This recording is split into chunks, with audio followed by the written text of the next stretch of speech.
سلام تعنا هبلي كما يصنحوا كبرات تملكتي تلفزيون دمصيانه تግራይ نزعلت زبلنايم زيناتات حزنا لكم قريبنا لنا زينانا بزينا عوتك نفلمهم جغنا سراويت تግራይ بوف صحي براء بزوسلو برقاو متقعتي لعل 10,000 حيل صلاين تنمسس لعل 10 كتماتات كلل امحرا دما حراوتي ونلوم جغنا سراويت تግራይ بزكايدو برقاو متقعتي بمبراق جنبار عفر ولديا مرسام لاليبلان كالوت خبابيتاتن حرا كم زوصن عبيت عوتات يحفس كم زلون تحبيرلهم بتوسخي 9 تانكتات 19 مدافع 120 ملم 10 دروعات بامبا سلسته 107 روكيت مونشفين شومنت مورتار 82 ملم خلته زو 23 64 اورالات 24 ماخلوت مخاين 44 انا اشتن وتادراو تشكركرتي خلته كورنيت اب تحت قطصر سراويت تግራይ وعلنا اللواكبل وتادراو كوماند سراويت تግራይ علاو غيرلهم خبر وزبانا ورجع زي سكالو جمعي تاريخنا وجمعي حبرنا زي حاسس بصلولو حلواتنا دحننتنا بقلص امنا فلسفنا زي طوى بحيلي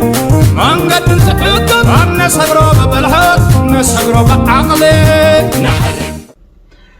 وتادرات فاشيست ابي احمد مس حالتات كلل امحران سراويت والقملاخ اساس افورقن بمتحبار اب لعل دق انستيو تግራይ كبيد زخونه صታው متقعت كم زفصمو امنستي انترناشنال اقالعلم علم لغه تحلقي سبعو مسلات زخونه امنستي انترناشنال بزعبا اب لعل دق انستيو تግራይ زتفصمه صታው متقعت زملكت صبصابت مالي كم ززرغهم وتادرات فاشيست ابي فانو ملشان فلي حيل كلل امحران بعداو سراويت والقملاخ اساس افورقن باشحات نزقصرا دق انستيو اوالد تግራይ عميصوم يوم باروت صታው متقعت بمغبار دما ساقيوم يوم دكنستيون اوالدن تግራይ بوتادرات فاشيست ابي حيلتات امحران والقملاخ اساس افورقن زسكحك صታው متقعتاتن زتفلالي صታቶ كور ጥቃታትን كم زوردن بتمصنعتي زتخاتتا 63 ግዳያት كم زملاختا تصبصاب حبيرلهم بزيكازي وتادراتن ملشاتاتن ازوم حيلتات ندكنستيون اوالدن تግራይ تጎجيلوم كم استغاسسون كم باريا اسيوم صታው متقعتي كم زفصمولن አካላዊ ጉድአት كم زبصحلنن كم قطقطونن بهيوتن يحنيلن كم زصنحون اتصبصاب ارديلهم ازوم صره حزب حيلታት صታው متقعتي كم مسرحو كينات تطعيمهم معليا زيبلو زسنبد بدلات اب لعل دقنستيون اوالدن تግራይ كم زفصمون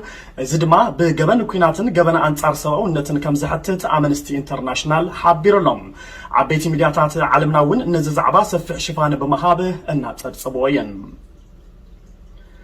ازي كمزيلون نحلو وتادرات فاشيست ابين ملافنتوم حيلتاتن اب تግራይ ወራርካብ ዝፈጸሙሉ ዕለት ጀሚሩም ጾታው መጥቃዕቲ ከም መሳርሑ ኩናት ከም ዝተጠቀሙሉ ተገሊጾሎም ፋሽስት አብይን መላፍንቱ ሐይልታትን አብ ትግራይ ወራርካብ ዝፈጸሙሉ ቀዳሞት ማዓትታት ጀሚሩም ጾታው መጥቃዕቲ ከም ዝፈጸሙን ነዝከይ ተግባር ድማ ከም መሳርሑ ኩናት ከም ዝተጠቀሙሉን ጭቡጣት መርቶዕታት ከም ዘለው ንአምነስቲ ኢንተርናሽናል ብሙካስ ቢቢሲ ገሊጾሎም አብ ልዕሊ ደቂ አንስትዮን አዋልድን ትግራይ ዝተፈጸመ ጾታው መጥቃዕቲ ምሕር ጭካነ ዝተራእየሉን አዝዩ ዘሰንብድን ግብረ አራዊት ከም ዝኾነ ነት መጽናዕቲ ካብ ዘካይዱ ሰሞያ አመንስተ ሓንቲ ዝኾና ዶናትላ ሮቬላ ገሊጸነሎም ካፕተን ግዳያት ሓንቲ ዝኾና ጓል 39 ዓመት ትግራዊቲ ሓሙሽተ ወታደራት ውልቀ መላኺ ኢሳያስ አፈወርቂ ኣብ ቅድሚ ክልተ ደቀን ከም ዝተጋሰስውን ምስ ገለጻ ብረቶም ብዝጸርግሉ ሓጺን ገይሮም አቃጺሎምኒ ናብ ማህፀነይ ድማ ደቀታ ሓጻዊን ስለ ዘእተውለይ የመና አሳቂኒ ካብኡ ኣብ ማእኸል መንገዲ ሓዲጎምኒ ከብላ ተዛሪበን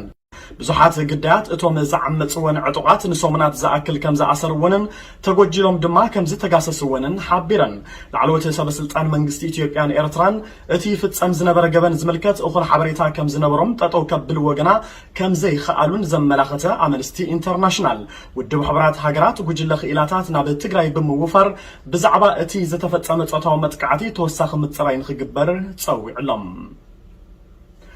አብ ተመሳሳል ዜና ወታደራት ፋሽስት አብይን መላፍንቶም ሐይልታትን ደቀንስዮ ትግራይ ንምውራድ አብ ቅድሚ ቤተሰበን ከም ዘዓመጽወንን አደዳ ጾታው ሕማማት ከም ዝገበርወንን ተሓቢሩሎም ሌና ዝተብሃለት ጓል 10 ዓመት ትግራዊቲ ኣብቲ ዝሓለፈ ወርሒ ሕዳር ወታደራውን ናይ ሲቪል ክዳንን ዝገበሩ አምሓርኛ ዝዛረቡ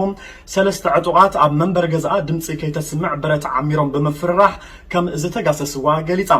ድምጽ ተስምዕ ከም ዘቀትሉኒ ስለ ዘፈራርሑኒ ከእዊ ኣይኽአልኩን ናይ 4 ወርሒ ጥንስቲ ነይሮም በብተራ ድማ ተጋሲሶምን ሰብአዊ ፍጡር ከም ዝኾንኩ ዝተገንዘቡ ኣይመስለንን ከም ዝበለት ዘጋርዲያን ጸብጺብሎም ንግስቲ ዝተባሃለት ነባሪት ከተማ ሸራሮ ብወገና ወታደራት ውልቀ መላኺ ኢሳያስ ንዓኣን ካልኦት 4 ደቂ ኣንስትዮን ኣብ ወርሒ ሕዳር 2013 ዓመተ ምህረት ከም ዝዓመጽወንን እቶም ወረርቲ ነዘን ወገናትና ኣብ ቅድሚ ሰብኡተንን ስድራቤተንን ከም ዝተጋሰስወንን እግረንን ኢደንን ከም ዝቆረጽወንን ንተጋሩ ደቂ ተባዕትዮ ድማ ከም ዝሓረድዎምን ገሊጸን ካብ 8 ዓመት ህፃን ክሳብ 72 ዕድመ ዘለዋ ደቂ ኣንስትዮ ትግራይ በዞም ወረርቲ ከም ዝተዓመጻ ዝሓበረ እቲ ጸብጻብ ካብ ለካቲት ክሳብ ሚያዝያ ማለት እውን ኣብ ውሽጢ 3 ኣዋርሕ ጥራሕ 1288 ግዳያት ጾታዊ መጥቃዕቲ ዝኾና ወገናትና ናብ ትካላት ጥዕና ቀሪበን ሓገዝ ከም ዝሓተታ ኣመላኺቱሎም ብኻልእ ወገን ደቂ ኣንስትዮ ትግራይ በቲ ዝወረደን ጾታዊ መጥቃዕቲ ኣካላዊ ማህሰይቲ ከም ዝመጽሐን ደም ይፈሰን ከም ዘሎ ብሕማም ሕቆን ፌስቱላን ይሰቃያ ከም ዘለዋን HIV ኤድስ ከም ዝተተሓዘን አልጀዚራ ሓቢሩሎም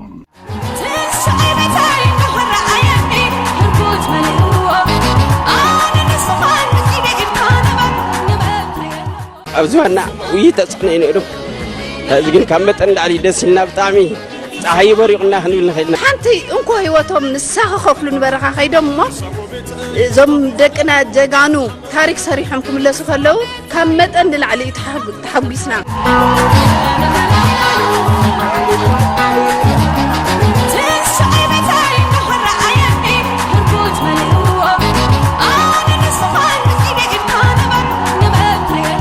ፈርስናይት ማልኢ ነይሩ ትወደይለ ዓወት ኢለዮ ኣብ ትግራይና ክልተ ሰለስተ ግዜ ሲዕርናዮም ቀጻሉን ክስዕሮም ኢና ኩል ግዜ ከዓ ትግራዋይነት ናተኩልዕ ይኽነብ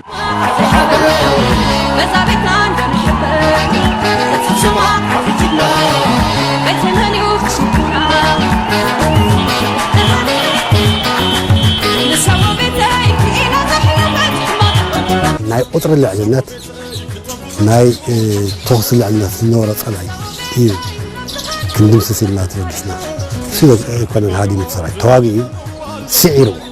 ብጀግንነቱ በሊጹ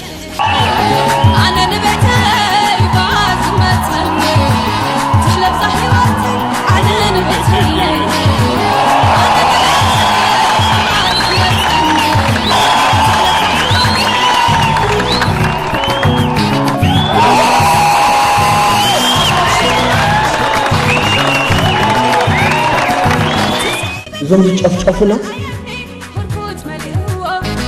ወታደር ነው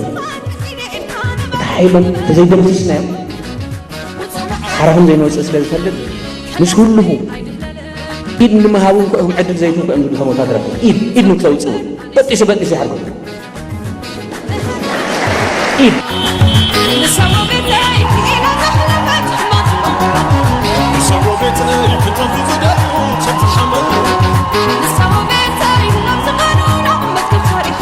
الساعتهم نايبهم يقولوا أن إحنا أنا يبون نقدر سرنا يا ولدنا أي تأمر سرحت يوم تمدقنا تحلب صحيواتي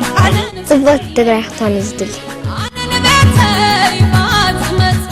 تقرأي سعيرة تقرأي تعوت تسعروا ونسكع متقرشة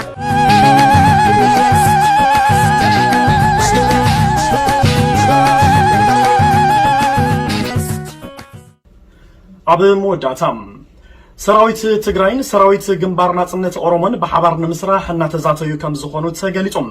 ኣብ መንጎ ሰራዊት ትግራይን ሰራዊት ግንባር ኦሮሞ ማለት ውን ኦነግን ወታደራዊ ኺዳን ንምግባር ዝርርባት ከም ዝተጀመረ ሮይተርስ ሓቢሩሎም ፕሬዝደንት መንግስቲ ትግራይ ተጋዳላይ ዶክተር ደብረጽዮን ገብረሚካኤል ምስ ግንባር ናጽነት ኦሮሞ በሐባር ንምስራሕ እናተዛተና ኢና ከም ዝበሉ እቲ ዜና ኣመላኺቱሎም ወሃብ ቃል ሴንትራል ኮማንድ መንግስቲ ትግራይ ተጋዳላይ ጌታቸው ረዳ ብወገኖም ምስ ኦነግ በሐባር ንምስራሕ ዝጠመተ ዘተም ኣብ ከይዲ ከም ዘሎ ምስ ሓበሩም ኣብ ጉዳይ መጻኢት ኢትዮጵያ ምስ ዝመልከቶም ኣካላት በሐባር ንምስራሕ ንቡር ከም ዝኾነ ገሊጾም ኣለዉ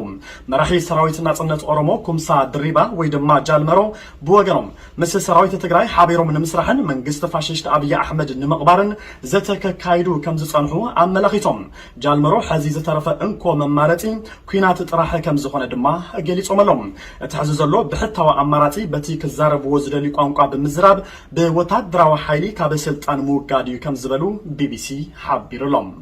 امباركس زي خبركم تملكتي تلفزيون دمص يعني تግራይ نزعلت زبنايم زيناتات ون ابزي زازمنا لنا سلام كتفالكم امسجنا كنفليكم حلواتنا دحننتنا بقلصنا تግራይ تسعر سلام